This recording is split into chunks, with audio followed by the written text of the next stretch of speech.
Welcome back to our channel again. आज के इस वीडियो में हम आपको सिखाने जा रहे हैं बई का मुरब्बा बनाना। हमने लिए हैं 3 किलो बई सफरजल और उनको छील कर काट लिया है ऐसे पीसेस में। ठीक है, अब हम लेंगे एक बड़ा सा बर्तन जिसमें हम करीबन आधा लीटर पानी ऐड कर देंगे और उसे बॉयल होने के लिए छोड़ देंगे। पानी जब बॉयल हो जाए तो हमने जो बई काट के रखे थे वो इस पानी में ऐड कर देंगे और चम्मच की मदद से इसे अच्छी तरह से मिक्स करने के बाद लिड लगाकर कवर करके थोड़ी देर के लिए रख देंगे ताकि ये कुछ हद तक नरम हो जाएं। ये हमने लिड लगा दिया और इसे कुछ देर छोड़ दिया है।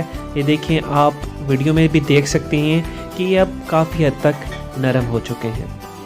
अब हम इसे निकाल लेंगे और जो पानी हमने ऐड किया था और जो पानी इन बई ने छोड़ा है वो इसी बर्तन में रहने देंगे। और निकालने के बाद अब हम इसी पानी में करीबन 1 किलो गुड़ ऐड कर देंगे। मैं जो रेसिपी बता रहा हूँ उसमें मैंने बई का मुरब्बा गुड़ में बनाया है।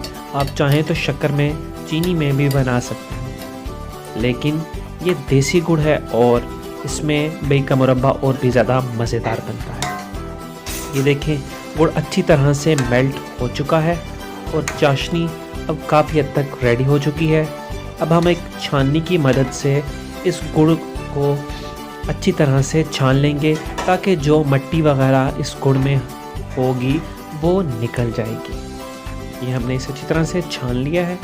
अब हम इसमें 4 से 5 इलायची, 2-3 स्लाइसेस दालचीनी और 4-5 अदद लौंग ऐड कर देंगे और इस चाशनी को थोड़ा सा और पकता रहने देंगे। चाशनी अब पक चुकी है। अब हम इसमें बई, जिसे हमने दम पर थोड़े से पानी में बॉईल किया था ताकि वह नरम हो जाए, वो भी ऐड कर देंगे और चम्मच की मदद से इसे अच्छी तरह से मिक्स कर देंगे। ये देखिए, पानी की क्वांटिटी अब काफ़ी ज़्यादा हो चुकी है क्योंकि बई खुद भी पानी छोड़ता है। इसे थोड़ी देर मज़ीद पकता रहने देंगे ताकि बनाई हुई चाशनी इसमें अच्छी तरह से रस जाए। चम्मच की मदद से इसे अच्छी तरह से मिक्स कर देंगे। अब क्या करेंगे कि हम इसे ओवरनाइट ऐसे ही छोड़ देंगे। आप चाहें तो इसे 4 से 5 घंटे यूँ ही छोड़ सकते हैं ताकि गुड़ की बनाई ये चाशनी अच्छी तरह से इसमें मिक्स हो जाए।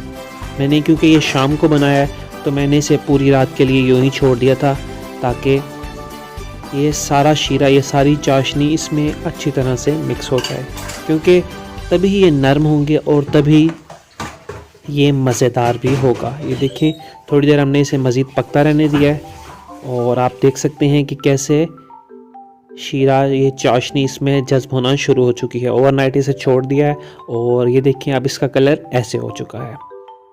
ये चाशनी इसमें अच्छी तरह से रच बस चुकी है और ये बिल्कुल नरम हो चुके हैं। अब मैंने इसे दोबारा से थोड़ी देर के लिए पकाया है और अब मैं इसमें 4 से 5 अदद लीमू ऐड करूँगा। लीमू ऐड करने से इसकी उम्र काफ़ी हद तक बढ़ जाती है और ये ख़राब नहीं होता। ये मैंने 4 से 5 अदद लीमू का रस भी इसमें ऐड कर दिया है और इसमें मैंने 3 से 4 चम्मच शहद भी ऐड किया है। मज़ेदार बई का मुरब्बा रेडी हो चुका है।